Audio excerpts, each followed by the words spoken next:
Glória a Deus. Meus irmãos, a paz do Senhor. A paz do Senhor. Glória a Deus. Vamos colocar de pé, por gentileza.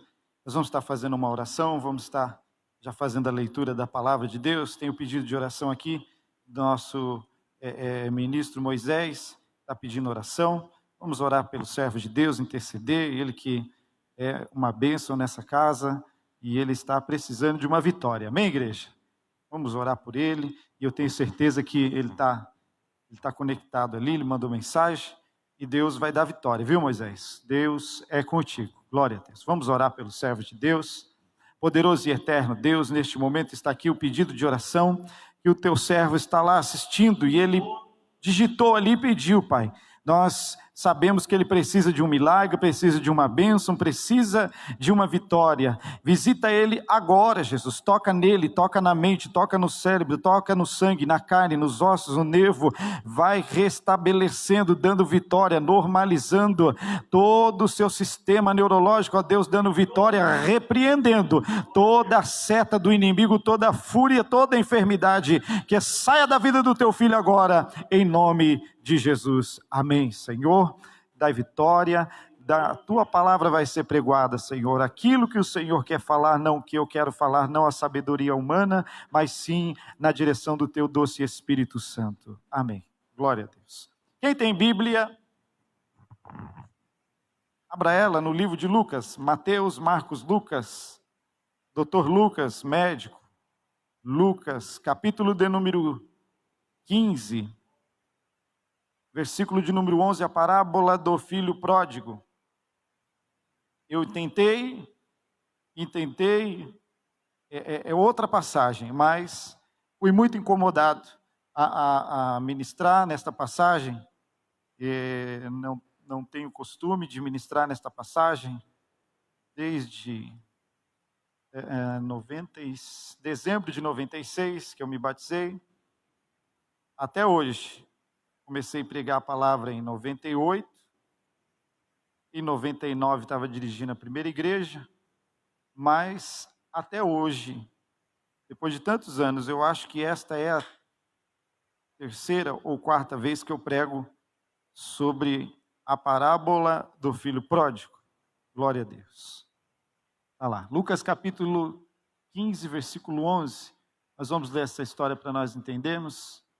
Eu vou ler ali no telão, vai passando um a um, porque eu não fiz meu óculos e eu acho que eu não estou enxergando mais. Glória a Deus. Eu vou ler ali. Será que vai? Glória a Deus. Glória a Deus. Foi não, pastor? Foi ou não foi? Glória a Deus. Eu acho que de longe foi, mas ficou meio estranho. Ficou pior?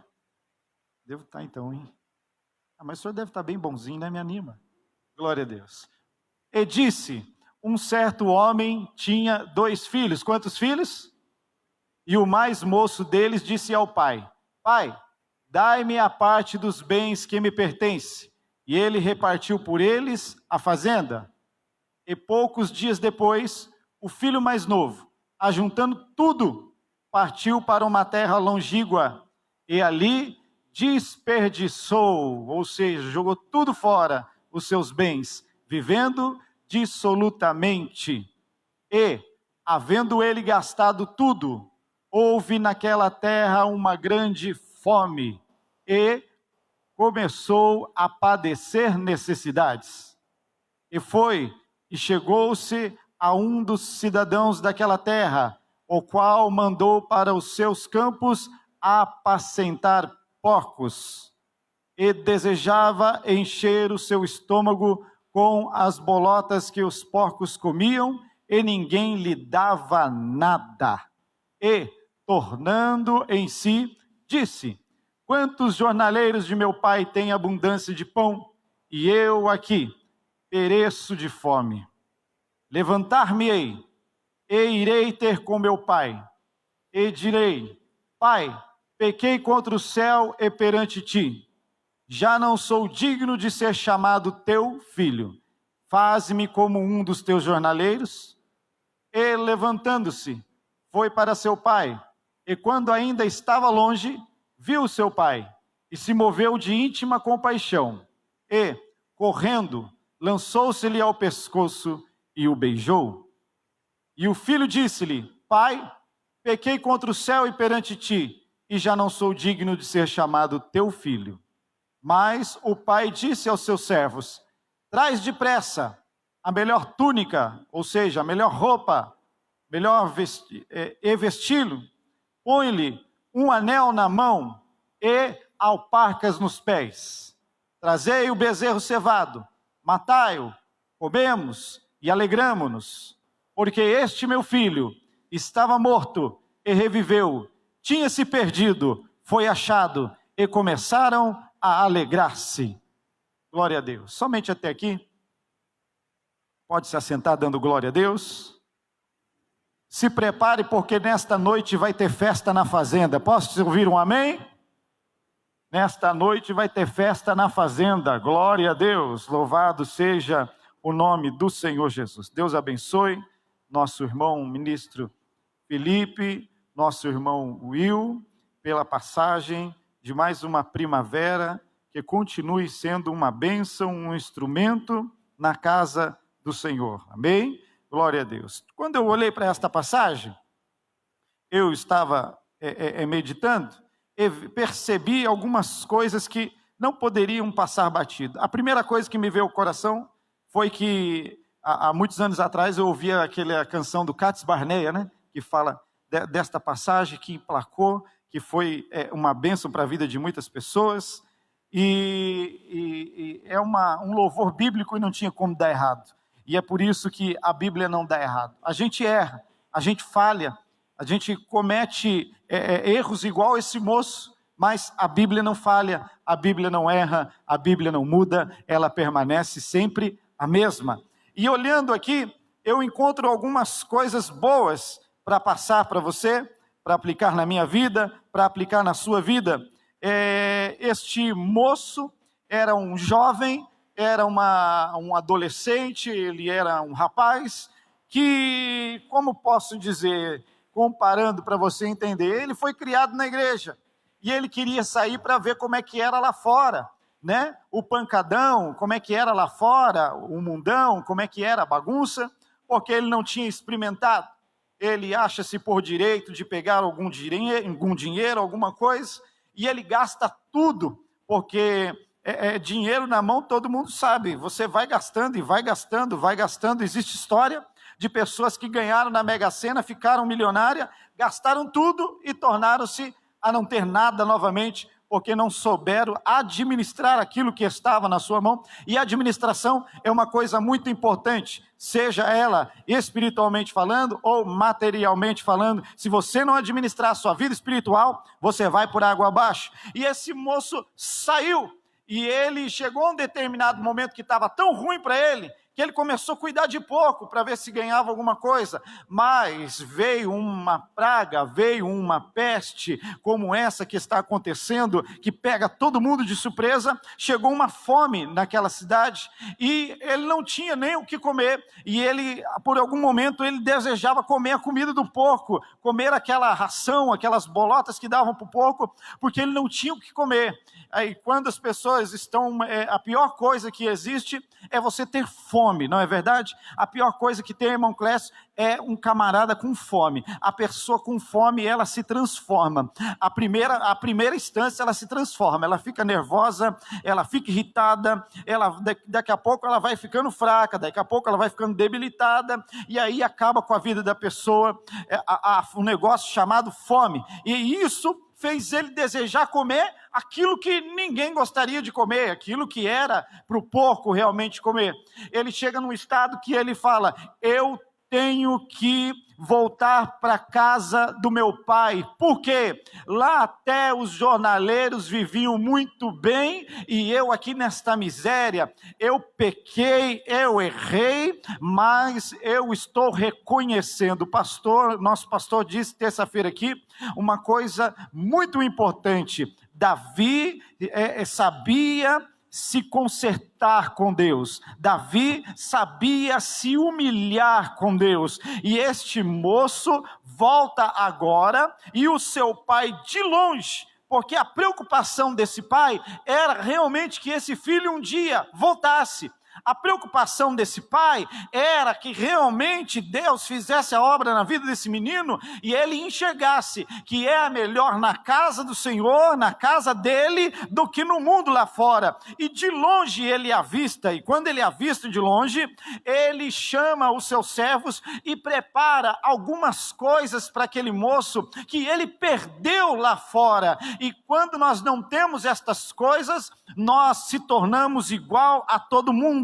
E existe alguma dessas coisas que eu vou falar aqui nesta noite, que eu e você, como servo de Deus, temos que ter para ser caracterizado como cristão, para ser reconhecido como uma pessoa diferente e não igual às pessoas que estão lá fora sem servir a Deus. Não estou falando de roupa, não estou falando de conhecimento bíblico, não estou falando de doutrina. Eu vou falar de 3 coisas aqui nesta noite, que se chama túnica, diga comigo, túnica, anel e sandália.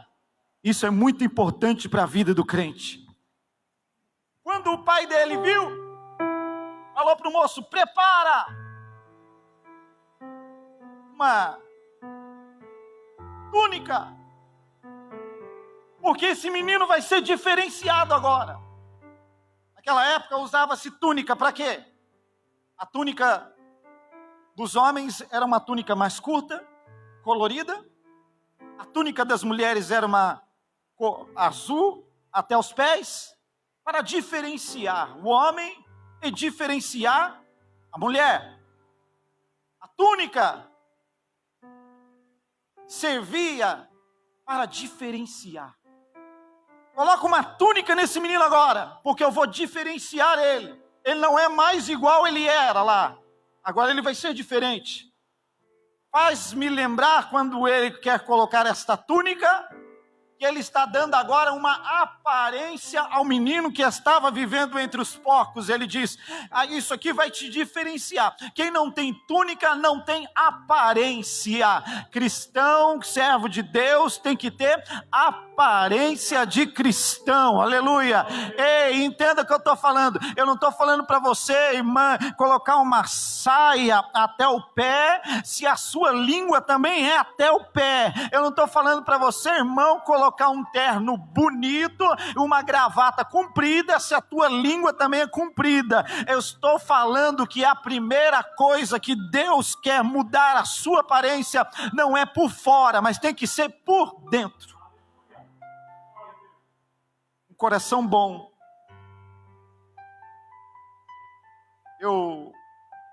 Semana passada eu estava um frio, eu sempre saio de manhã bem cedinho, aí eu coloco uma touca no lugar do cabelo. Mas daí vai esquentando, a gente vai trabalhando, vai tirando touca, vai tirando blusa, vai tirando as coisas. E o painel da Kombi é grande, eu coloco algumas coisas ali em cima. Eu estava no Parque do Chaves e eu parei no semáforo e 2 menininhos, um colocava um em cima da caixa, fazendo uma graça ali para ganhar uma moeda. Aqui, eu estava atrás, quando eu cheguei no semáforo, fechou de novo, aquele menino veio na minha direção, ele nem subiu na caixa. E eu, sem perceber, ele falou assim: tio, dá para mim a touca? Falei: touca? O que esse menino está falando, né? Aí ele foi na frente do carro e bateu no vidro assim: essa touca dá para mim? Eu estava com o ouvido infeccionado, o pastor até me medicou, falou: compra isso e tal, coloca o algodão, protege. Aí eu falei para ele: mas eu não posso dar, eu estou protegendo o ouvido. Aí ele fez assim para mim, o menininho devia ter uns 5 anos, né, amor? Ele fez assim: por favor. Aí minha esposa falou assim: dá a touca para ele? Você tem condição de comprar outra touca? Ele: não. Aí eu peguei e dei a touca para ele, ele catou a touca, saiu todo feliz falando com outro rapaz, já colocou a touca, saiu com a touca. E aí eu fiquei vendo que a felicidade dele de receber aquela touca, e a minha felicidade até hoje de ter dado aquela touca para ele, e ver que ele ficou feliz com uma touca. Às vezes a gente está infeliz, mas a gente tem roupa, blusa, cobertor, casa, teto, comidinha quentinha, carro. Se não tem carro, tem Uber. Se não tem Uber, tem ônibus. Se não tem ônibus, tem bicicleta. Se não tem bicicleta, tem carona, tem amigo. Só anda a pé quem quer. E a gente chega na igreja num mau humor espiritual, não tem coragem de levantar a mão para o céu para dar glória a Deus. Cada vez que você está tocando louvor aqui, ou está sendo pregada uma palavra, e você levanta a mão e fala assim, glória a Deus, sabe o que isso significa? Obrigado, Senhor, por todos os teus benefícios que o Senhor tem feito na minha vida. Sabe quantas pessoas estão passando fome? As minhas crianças, desde pequenininho, lá em casa, eles já sabem, eles falam assim para mim, não começa, pai, porque eu sempre ensinei eles.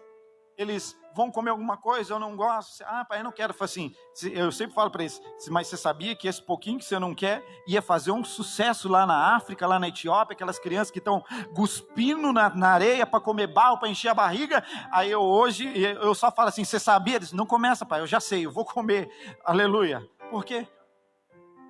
A gente tem que ser grato. Não é verdade? Antes, quando eu ia comer fora, colocava um monte de comida no prato, aí comia um pouquinho de cada coisa e jogava tudo fora. Tudo errado.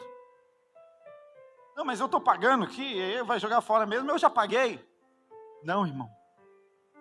Faz o que é correto. Minha mãe sempre falava, você não é igual a todo mundo. Não é assim que funciona? Pega aquele menino e vamos diferenciar ele agora. E vamos pôr uma túnica. Eu me lembro de José. Eu pregava uma certa feita sobre as 3 fases de José, as 3 túnicas de José. José recebe aquela túnica colorida, bonita. Os seus irmãos ficam com inveja. Jogam ele dentro do poço, arranca a túnica. O problema era o que ele tinha. Rasga tudo aquela túnica, mata um animal, coloca sangue, leva para o pai, o coitado do pai, leva um choque que perdeu o filho, mas não tinha morrido nada, tinha sido vendido para os amalequitas, foi embora, talvez triste porque perdeu a túnica, aquilo que diferenciava ele. Mas quando ele entra na casa de Potifar, ele ganha a segunda túnica, e ele fica contente, ele ganha o segundo presente, a segunda diferenciação na vida dele. São fases na vida da gente, que Deus vai nos abençoando. E aí vem o inimigo, arma aquele laço, aquela mulher fica com a túnica que ele tinha, que ele era diferente de todos os empregados por aquela túnica, e aquela mulher fica com a túnica, gritando para os soldados, pegam ele, prende ele, e ele vai para a cadeia novamente sem túnica. Fica com roupa de presidiário, todo largado, todo sujo. Você conhece a história, ele decifra o sonho. Agora o rei egípcio, o faraó chama ele, coloca ele como governador e dá para ele uma túnica de linho fino, novamente para diferenciar, porque quem tinha bastante dinheiro tinha condição de usar a túnica do melhor tecido que existia na época, e aquela que José estava, só quem era do palácio real que podia usar. Ele coloca a túnica e ele é diferenciado. Qual era a túnica dele? Agora, a primeira túnica que ele recebeu foi a túnica de presente, foi a túnica do amor que o seu pai fez, a tudo aquilo que o seu pai conseguiu arrumar de dinheiro, ele mandou fazer aquela túnica. Roupa colorida hoje é fácil, naquela época, para colorir um pano era necessário milhões de caracóis para tirar aquele insumo dele, para fazer a tinta e pintar o pano. Ele consegue colocar uma roupa colorida, cara na mão, no corpo do seu filho, para diferenciar, porque ele amava o seu filho. Ele perde a túnica do amor, ele ganha agora a túnica da responsabilidade. Quando ele entra na casa de Potifar para governar a casa, ele perde a responsabilidade que foi dada a ele. Só que agora Deus dá a ele mais do que o amor, mais do que a responsabilidade. Deus dá a ele a túnica do governo, e ele começa a governar agora. Ele começa a dizer quem pode comprar, quem não pode, quem pode entrar, quem não pode, quem pode sair, quem não pode, quem andava com ele, quem não andava. Ele era a autoridade máxima. Sabe o que eu quero dizer nesta noite? Às vezes nós perdemos alguma coisa na nossa vida, sabe por quê? Porque Deus está enviando algo maior e melhor do que nós esperamos. O problema do ser humano é se apegar com aquilo. Ai, mas eu gostava tanto daquele carro. Ai, mas eu gostava tanto daquela casa. Ai, mas eu gostava tanto daquele terno. Ai, mas eu gostava tanto de ir naquele restaurante que fechou. Ei, Deus está preparando algo maior e melhor para você.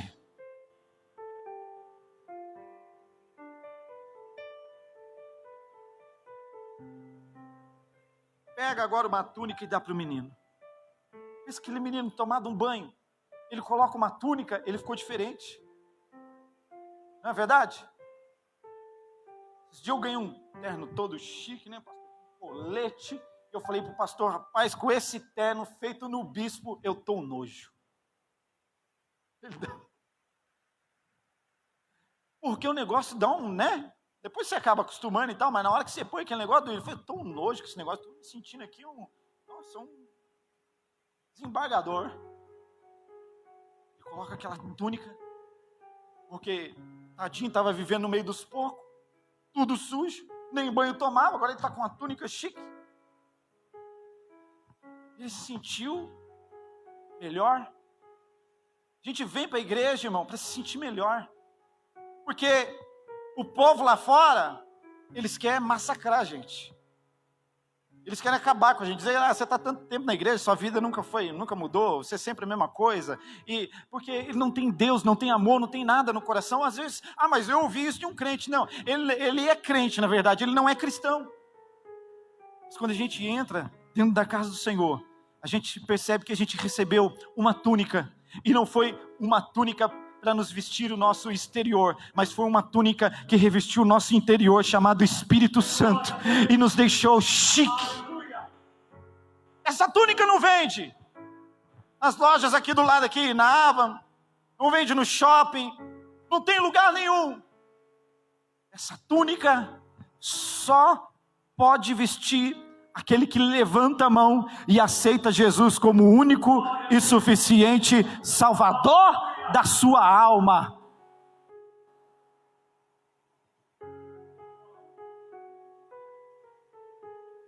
Põe a túnica no menino. Vai lá no lugar tal no meu quarto, tem uma caixinha lá dentro, tem um anel. Traga o anel, porque eu vou colocar o anel no dedo dele. Anel simboliza aliança e simboliza autoridade. Os reis antigamente selavam a carta, colocavam como se fosse uma cera, e o símbolo do anel do rei, que só ele tinha, carimbava aquela carta para quem fosse enviado olhasse e visse, foi selado com o anel do rei, a autoridade máxima do reino.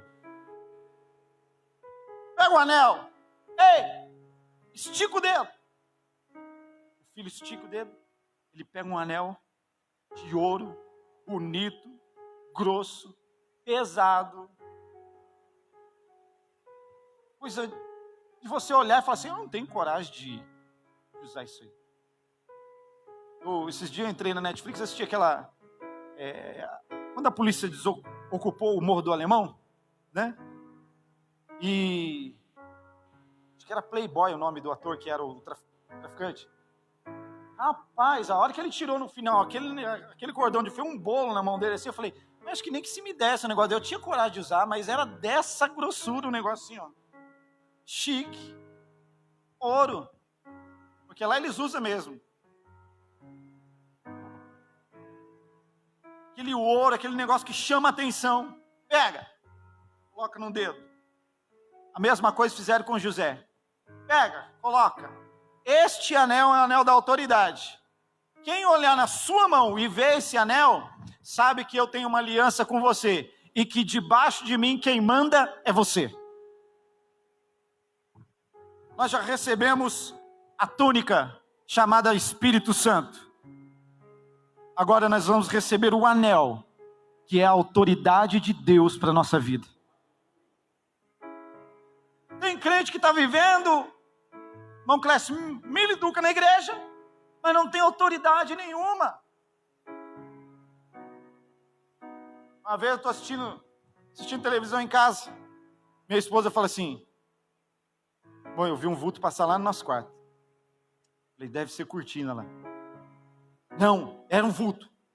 Vai lá orar. Falei, tá bom. Já fui, estendi a mão, repreendi, mandei embora. Falei, na minha casa não, Satanás. Você vai passear onde você quiser, mas aqui não. Foi embora. Sabe para onde ele foi? Foi para a casa da minha sogra. Minha sogra falou assim para mim, passou uns dias, falou assim, você não ora por mim? Eu falei, porque ela não consigo dormir mais. Eu ouço gente andando nesse corredor, é um vulto, às vezes tenta me enforcar e tal. Não foi? Aí eu falei, é agora. Orei. O bicho, ó, foi embora. A autoridade. Não é aquele irmão quando vai orar. A perturbação está aqui, Felipe. Ele vai orar, ele faz assim. Sai. Sai. Mas quem está saindo é ele, de fininho. Sai. Glória a Deus. Ei, Deus te deu autoridade. Deus te deu autoridade. Uma certa feita eu entrei numa enroscada, fui trabalhar em outro estado, não deu certo. Voltei. Aí nós tínhamos uma Kombi, que eu trabalho de Kombi, está aí na porta. E aí eu perdi a Kombi, que não consegui pagar a Kombi do Willian, aquela prova. Minha esposa falou assim, e agora? O único ganha-pão que a gente tinha, a gente perdeu.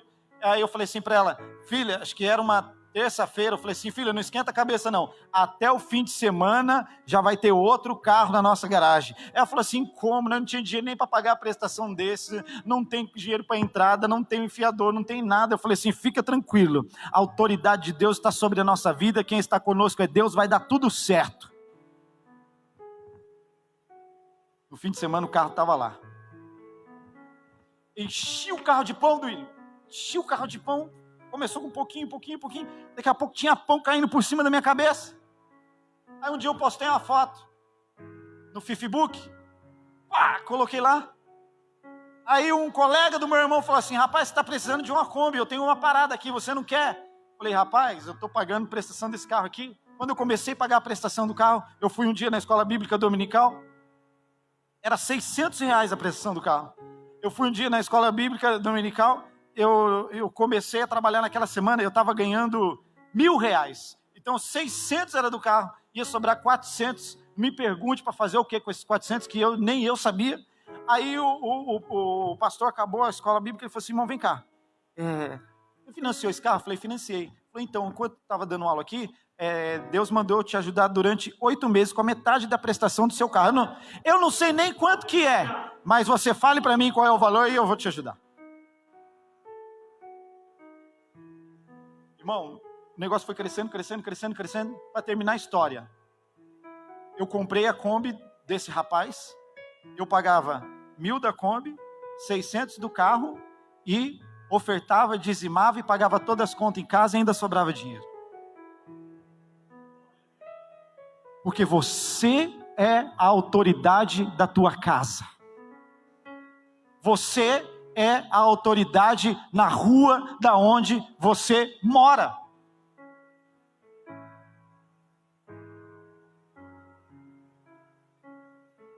Coloca o anel. Colocou. O menino estava de túnica, revestido. O menino estava agora com anel. Autoridade. E o pai dele diz assim para ele, agora, coloca a sandália. Algumas traduções igual nós lemos aqui no telão, alpacas. Coloque a sandália. Porque os seus pés estão feridos. Porque você andou lá fora, muito tempo, descalço. Machucou os teus pés. Em hebraico, sandália se chama naal. E só podia ter uma sandália quem tinha um pouquinho de condição. Mas até quem não tinha, dava um jeito. Porque quem não usava sandália eram os escravos. E o pai falou para ele assim, põe sandália agora, meu filho, porque se lá fora você era escravo de algum pecado, se lá fora você era escravo da fome, se lá fora você era escravo nas mãos daquele povo, aqui dentro não, aqui dentro os teus pés vão ser protegidos, aqui dentro você não machucará mais, aqui dentro aonde você andar, não vai te afligir mais. Ei, nós éramos afligidos quando nós éramos do mundo lá fora, qualquer coisa nos afligia, qualquer coisa nos deixava desesperado. queríamos tirar a nossa vida, queríamos nos matar, queríamos encher a cara de droga, de cachaça, seja lá o que for, para esquecer. Agora não, agora nós estamos com os pés calçados no Evangelho, agora nós temos o nosso refúgio e fortaleza, socorro bem presente no momento da angústia, e o nome dele é Jesus de Nazaré.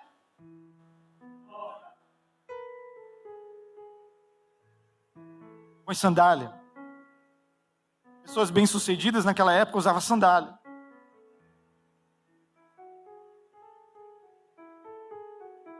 A sandália, eu me lembro que quando Moisés encontrou com o Senhor no monte, Deus falou assim para ele: tira as sandálias dos teus pés, porque o lugar que pisa, santo és. Ele foi criado na tradição faraônica, e quando eles iam para dentro como que eu posso dizer? Dos lugares religiosos dele, aonde tinha desenhado na parede, tem até hoje esfinge, né? E tem um servo que andava junto, que quando eles iam entrar para adorar, eles tiravam a sandália e davam na mão do servo, e o servo ficava segurando a sandália do lado de fora, enquanto o faraó estava lá dentro orando ao seu Deus. E Moisés aprendeu isso.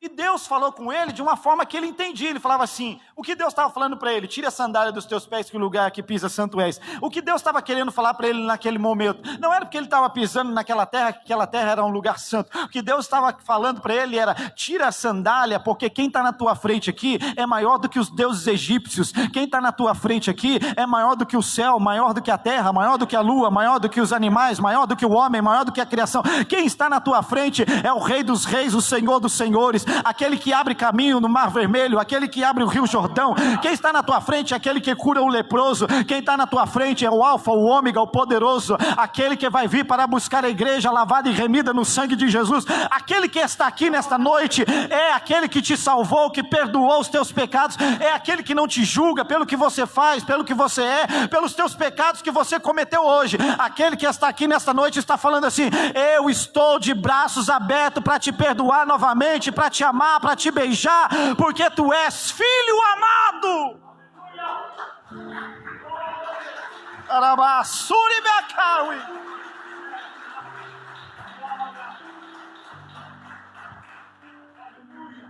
Filha, filho. Eu costumo dizer, o shopping foi feito para a gente passear, o cinema foi feito para a gente assistir um filme, farmácia, você vai lá para você comprar um remédio. O zoológico, você vai lá para você ver animais.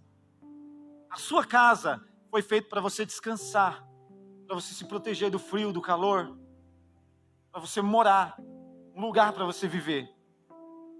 Ei, e você que está me assistindo em casa, a igreja foi feita para os verdadeiros adoradores, que adoram a Deus em espírito e em verdade.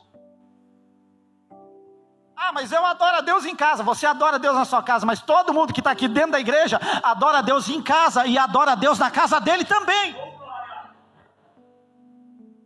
Porque uma coisa é eu só ir na sua casa. Agora outra coisa é, a aliança é diferente. Quando eu vou na tua casa, mas você também vem na minha. Uma coisa é você levar Deus para a sua casa. Outra coisa é quando você leva Deus para a sua casa e você também vem na casa dele.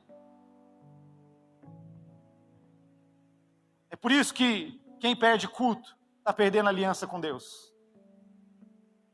Comunhão.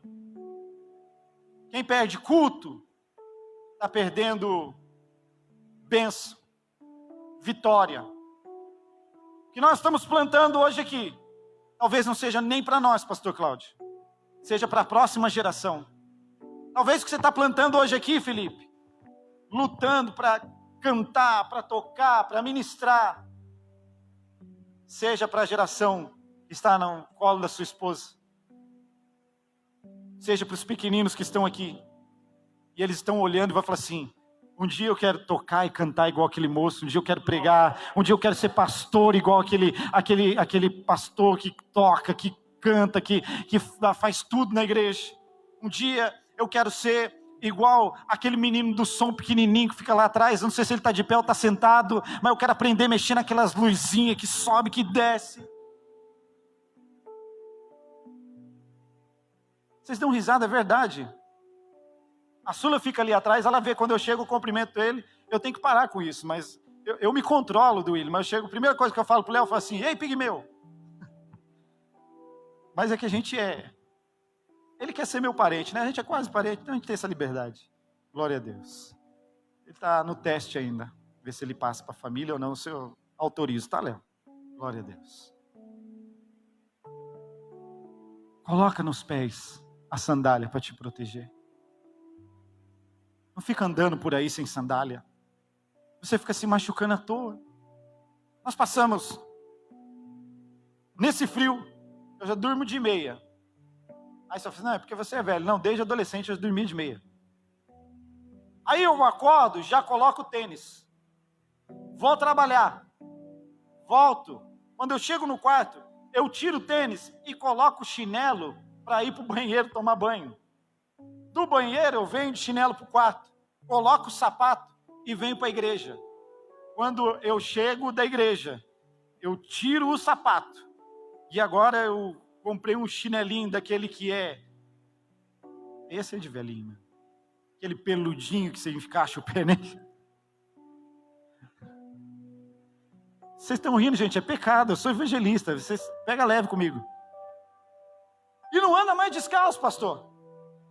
Imagina se eu sair na rua e falar assim, vai a pé daqui no Spane, eu chego lá, já saiu metade da sola do pé, porque deve estar mais fino que essa folha de papel. É a mesma coisa uma pessoa sem calçar o evangelho da paz.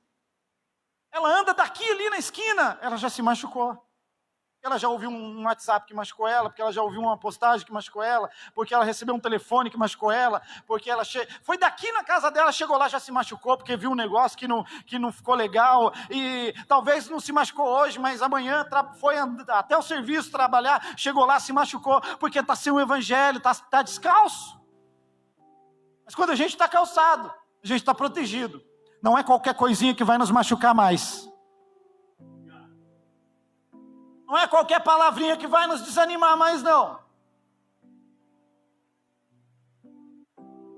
Que horas que é isso? 9:30? Mais 5 minutinhos, pastor? Só para você entender. Tem coisa que a gente passa, que a gente fala, meu Deus, que prova dura, né? E depois que aquela prova passa, aí vem outra mais dura ainda, e você fala que aquela que era dura, perto dessa, não é nada.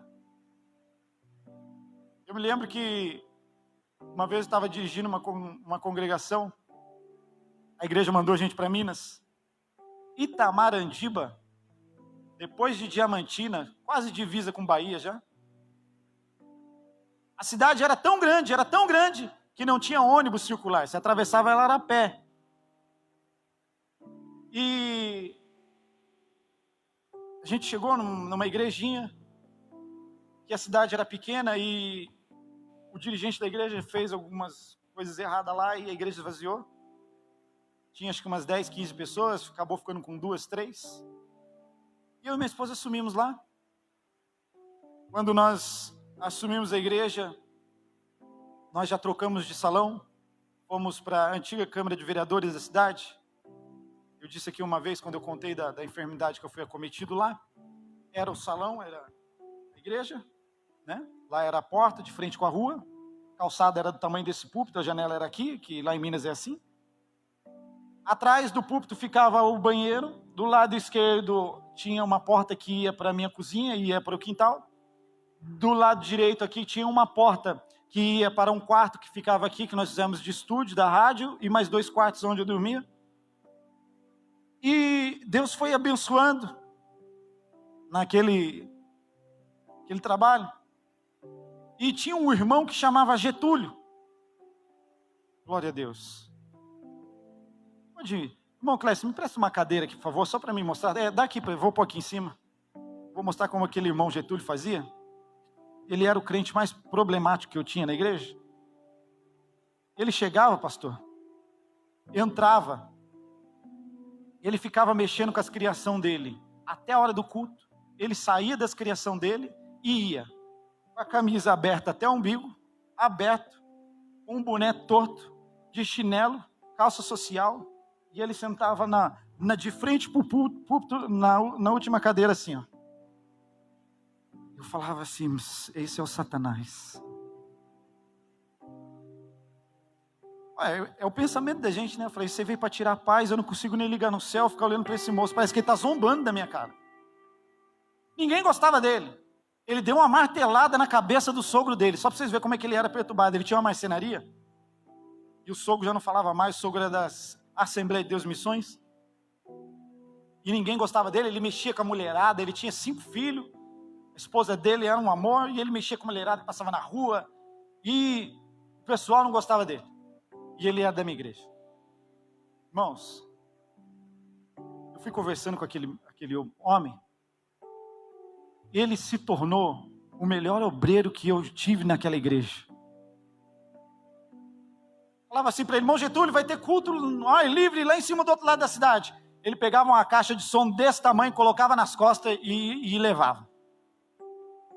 Ele disse, você quer que eu abra o culto, pastor? Eu falei, quero, canta 3 hinos da harpa. Ele falou, tá bom. Aí ele voltou assim, mas eu só sei cantar 3. Eu falei assim, mas cante outro. Eu falei assim, eu não sei ler. Eu falei, então cante os 3, você sabe de cor. Irmão, eu fiquei com aquele irmão 1 ano cantando 3 hinos, todos os cultos mesmos. Mas ele transformou, colocou o anel, colocou a túnica, colocou a sandália. A esposa dele falou assim, está irreconhecível. Ele falou assim, pastor, quando eu estava bagunçando, a marcenaria bombava de serviço. Agora que eu estou vendo as coisas certas, não tem uma cadeira para mim fazer. Eu falei, assim mesmo, filho, Deus está te provando. Dá glória, daqui a pouco tudo melhora. A primeira ceia que ele foi servir, os irmãos fizeram um complô lá e falaram assim, se o irmão Getúlio servir, nós não vamos tomar ceia. E pediram para o diácono me avisar. Assim, a igreja falou, se o irmão Getúlio servir a ceia, ninguém vai tomar. Eu falei assim, eles estão enganados, porque eu vou tomar, minha esposa vai tomar, e o irmão Getúlio vai tomar, e a irmã Rosarinha, que é a esposa dele, vai tomar, e as filhas dele, que eu batizei, vai tomar. Todo mundo tomou a ceia, porque Deus fez a obra. Quando a pessoa não veste a sandália, não coloca o anel e não tem túnica, todo mundo judia dele. Agora, quando você está com a autoridade nas suas mãos, aleluia, quando você está com a autoridade nas suas mãos, você está entendendo? Quando você está com a autoridade nas tuas mãos, eu disse aqui no culto de oração, se vós estiveres em mim, e as minhas palavras estiveres em vós, pedi o que quiser no meu nome. Quando você está com a túnica do Espírito Santo, e quando você está com a sandália do Evangelho, irmão, não tem demônio, não tem desemprego, não tem enfermidade, não tem picuinha, não tem cara feia, não tem nada que te para. Sabe por quê? Porque a tua confiança não está no homem, não está no pastor, não está na pastora, a tua confiança está no Rei dos Reis, Senhor dos Senhores.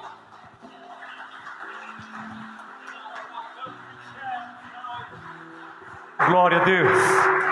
Aplauda Jesus bem forte, vamos ficar de pé. Que Deus abençoe a vida do nosso evangelista.